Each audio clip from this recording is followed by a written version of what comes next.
Governor Arnold Schwarzenegger.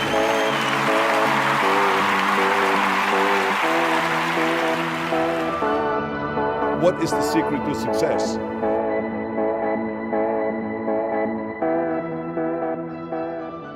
La version courte est que vous devez avoir des biceps de 56 cm et que vous devez être capable de tuer des prédateurs à main nue. Et vous savez que vous devez être capable de voyager dans le temps pour sauver l'humanité. Et bien sûr, vous devez avoir ce charmant accent autrichien, et cela, personne n'en doute. La version longue est qu'en fait, j'ai toujours eu 5 règles. Et tout ce que j'ai fait a toujours été d'utiliser ces 5 règles. Et ces 5 règles m'ont aidé à réussir dans différents domaines. Et je crois que ces règles peuvent être appliquées à presque n'importe qui et à chacun. Vous n'avez pas besoin d'être un champion de bodybuilding, vous n'avez pas besoin de vouloir être gouverneur de Californie, ni d'être un héros de film d'action ou quelque chose comme ça. Si vous voulez exceller dans tout ce que vous faites, ces règles sont pour vous, c'est aussi simple que ça. Je dois vous dire d'emblée que j'ai toujours été très dynamique. Quand j'étais enfant déjà, j'étais très dynamique, j'étais très ambitieux. J'ai toujours voulu être le meilleur, j'ai toujours voulu être numéro 1, j'ai toujours voulu atteindre le sommet. Je n'ai jamais cru qu'il fallait juste s'en sortir. Maintenant, je n'ai rien contre les gens qui veulent juste s'en sortir. Parce que je pense qu'il y a beaucoup de chemin vers le bonheur. Et je pense qu'ici, nous souhaitons tous réussir et nous sommes déterminés. C'est pourquoi ces règles s'appliquent à vous. La première règle est trouver votre vision et suivez-la. Vous voyez, je pense que c'est la chose la plus importante, que nous ayons une vision très claire dans l'endroit où nous allons, un objectif où nous allons. Parce que vous pouvez avoir la meilleure navire du monde, vous pouvez avoir le meilleur bateau de croisière, si le capitaine ne sait pas où aller, ce navire dérivera autour du monde, là-bas sur la mer, et nous ne finirons nulle part. Et c'est exactement comme ça dans la vraie vie. Si vous n'avez pas d'objectif, si vous n'avez pas de vision, vous dérivez. Et vous n'allez pas être heureux. C'est pourquoi il est si important d'avoir cette vision. J'ai créé cette vision en Autriche. Heureusement, un jour à l'école, j'ai regardé un documentaire sur l'Amérique. Et j'ai compris que je savais exactement que c'est là que je voulais aller. Je voulais aller en Amérique. Tout ce que j'ai vu dans ce documentaire, j'ai tout aimé. Tout était si grand. Je me souviens des grands gratte-ciel, des ponts monstrueux, des autoroutes géantes remplies de belles voitures, des avions de ligne énormes, des stars de cinéma, Muscle Beach et toutes ces choses. Et j'étais impatient d'y aller. La question était de savoir comment y arriver, comment puis-je aller en Amérique. Je veux dire que ce n'était pas une chose courante à faire dans les années 50. Personne n'avait l'argent pour voyager ou quoi que ce soit. Et un jour, j'ai eu la chance de voir un magazine. Et ce magazine m'a montré le chemin de l'Amérique. Et c'était un magazine de musculation. Et sur la couverture se trouvait ce gars très musclé qui se tenait là comme Hercule, avec la tenue d'Hercule. Son nom était Reg Park. Ce Reg Park était sur la couverture et je me souviens de la couverture. Elle disait que Mister Univers devient la star du film Hercule. J'ai lu l'article aussi vite que possible, apprenant comment il a grandi à Leeds, en Angleterre, pauvre, et comment il s'entraînait 5 heures par jour, chaque jour, et s'entraîner, et soulever des poids. Puis il est finalement devenu Mister Grande-Bretagne. Puis il est devenu Mister Univers une première fois. Puis un second titre de Mister Univers. Puis un troisième titre de Mister Univers. Et puis il a atterri à Rome, à Cinecittà, pour faire les films d'Hercule. Et oui, il a gagné des millions de dollars. Et avec cet argent, il s'est acheté une chaîne de salles de sport en Afrique du Sud. Il est devenu propriétaire à succès de salles de sport. Et au fur et à mesure que je lisais, je devenais de plus en plus certain de mon propre avenir en lisant cette histoire.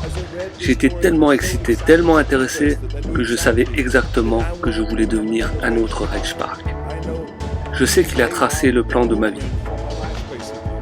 Je pouvais me voir, je pouvais me visualiser clairement être un champion sur cette même scène où il était Mister Univers, puis déménager en Amérique, puis jouer dans des films, puis devenir riche et célèbre. J'avais cette vision très clairement définie. J'étais si heureux de savoir exactement où j'allais. À partir de ce moment, tout ce que j'ai fait, peu importe à quel point j'ai dû travailler ou combien j'ai dû lutter, peu importe, c'était une joie merveilleuse parce que je savais quel était mon but et j'avais trouvé ma passion. La simple vérité est que si vous n'avez pas de vision, si vous n'avez pas de but, si vous ne voyez pas votre avenir devant vous, Vous naviguez sans but. J'ai toujours eu le sourire quand je travaillais.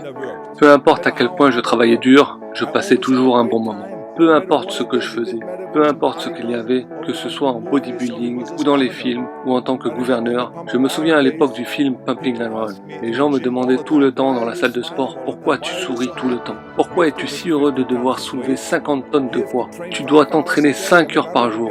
Regarde le visage des autres bodybuilders et le visage des haltérophiles. Ils ont l'air un peu déprimés, ils ont l'air aigris, ils ont l'air misérables de devoir soulever des poids. Tu n'as pas l'air misérable, tu as l'air heureux. Et je leur répondais que je souris parce que je sais exactement que chaque répétition que je fais, chaque série que je fais, chaque poids que je soulève est un pas de plus pour me rapprocher, pour transformer ma vision en réalité et devenir ce mystère univers.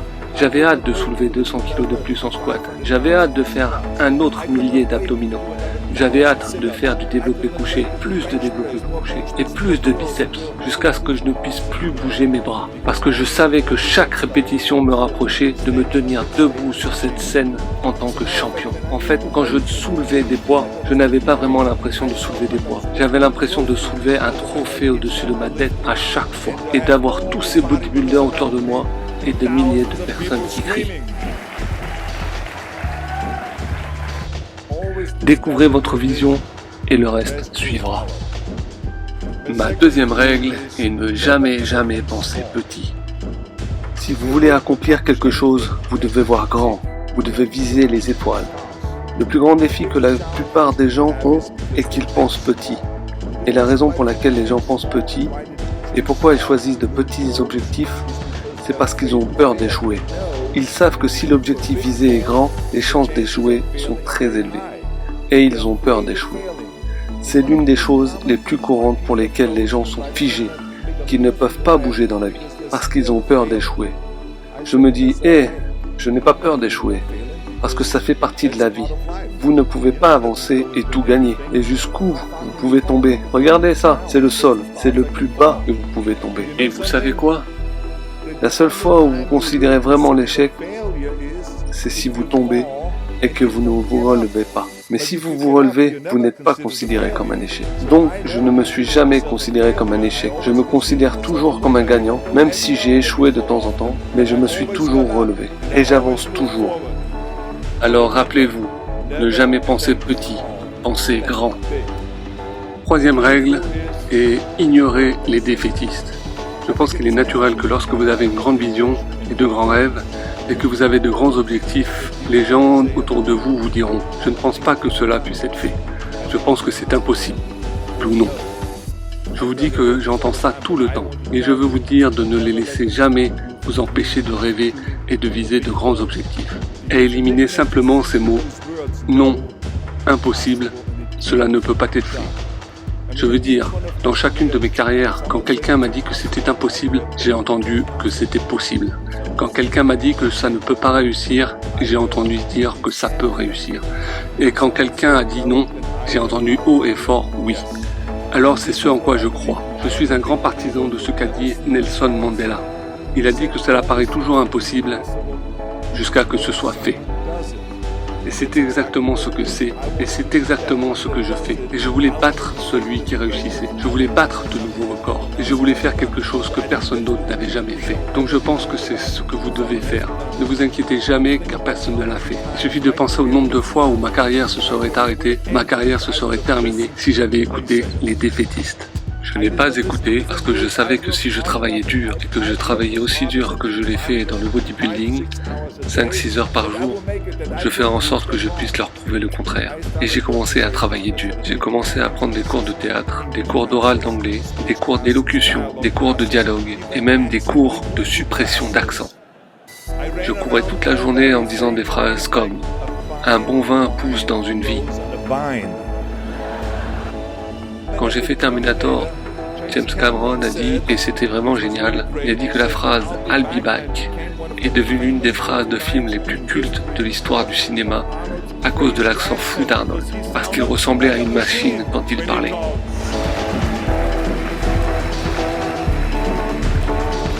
Alors comme vous voyez, tout ce que les défaitistes disaient qui était un handicap était devenu un atout.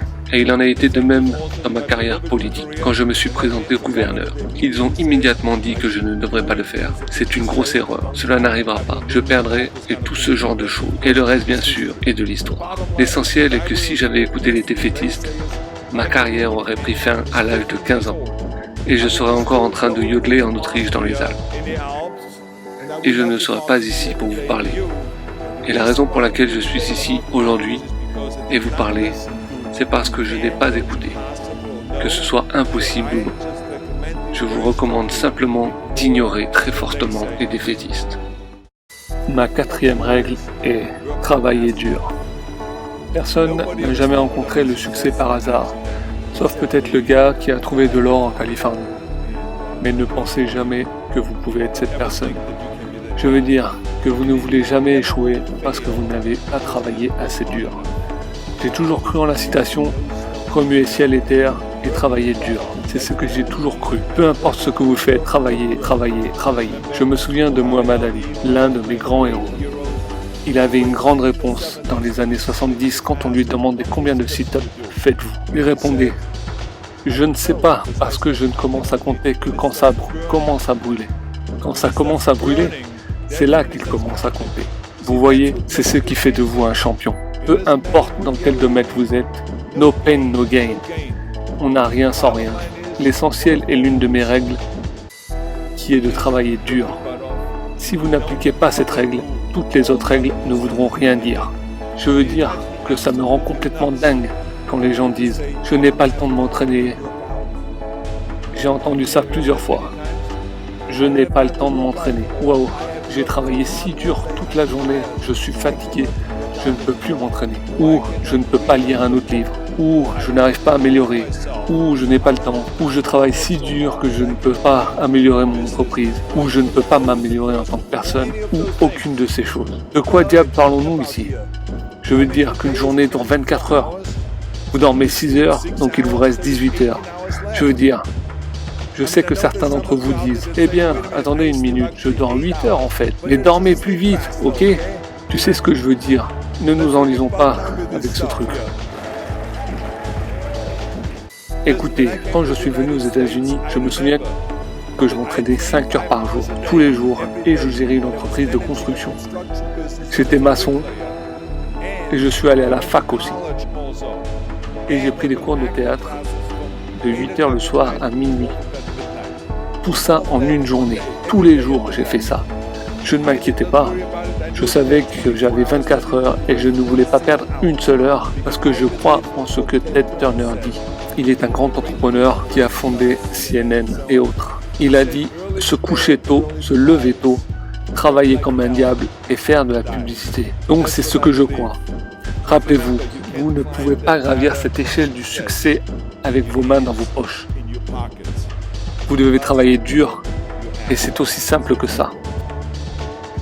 Ma 5e et dernière règle est ne vous contentez pas de prendre, donnez quelque chose en retour. Laissez votre empreinte dans ce monde. Je crois que nous avons tous l'obligation de faire quelque chose pour notre communauté, quelque chose pour notre État, quelque chose pour notre pays. Nous devons servir une cause qui est plus grande que nous, car nous savons tous qu'à la fin nous serons jugés, non pas sur la façon dont combien nous avons gagné, mais combien nous avons donné. Depuis que l'Amérique m'a accueilli à bras ouverts, j'ai eu ce sens des responsabilités et je me suis senti obligé de redonner quelque chose à l'Amérique. Parce que je sais que tout ce que j'ai accompli est dû à l'Amérique. Si c'est ma carrière dans le bodybuilding, si c'est ma carrière dans le show business, ma carrière politique, l'argent que j'ai gagné, la belle famille que j'ai, tout cela, c'est grâce à l'Amérique. Et je dois reconnaître le fait que l'Amérique n'est pas devenue la terre des opportunités par elle-même. Non, dans l'histoire, des gens ont travaillé sans relâche en Amérique. Les gens se sont battus et les gens sont morts pour en faire la terre de la liberté et d'opportunité. Alors maintenant, c'est notre responsabilité. Si vous voulez qu'elle reste le premier pays du monde, de travailler pour ça et à redonner quelque chose à ce pays. Et peu importe si vous êtes en Amérique ou si vous êtes en Australie ou si vous êtes en Chine ou en Finlande, au Japon ou en Italie, c'est la même chose. Vous devez tous redonner quelque chose à votre pays. Je pense donc très fortement que nous devons tous adopter cet état d'esprit. Nous pouvons tous créer un changement. Et que ce soit maintenant dans notre quartier ou dans nos écoles ou dans notre pays. Cela peut être grand, mais cela aussi peut être petit. Comme juste aller dans une école, aider les enfants qui ont des problèmes de lecture et enseigner aux enfants la lecture ou les mathématiques. Nous ne devons pas travailler uniquement sur soi. Nous devons également travailler sur nous. Pas seulement sur soi, mais aussi sur nous. Souvenez-vous que pour vivre une vie riche et vraie, vous devez donner en retour. Vous devez laisser le monde meilleur que vous ne l'avez trouvé. Parce que ce qu'il faut retenir est que cela dépend de nous. Je veux dire que ces règles que je vous ai données sont des règles importantes. Mais donner en retour est l'une des règles les plus importantes. Je vous garantis que si vous suivez toutes ces règles, vous aurez de nombreuses victoires à célébrer et vous laisserez votre marque. Vous aurez un palmarès extraordinaire et vous laisserez un héritage dont vous pourrez être fier. Alors je veux que vous vous souveniez de ces règles, avoir une vision, voir grand, ignorer les défaitistes, travailler dur, donner en retour et changer le monde. Parce que si ce n'est pas nous, qui? Si ce n'est pas maintenant, quand? Merci beaucoup, merci.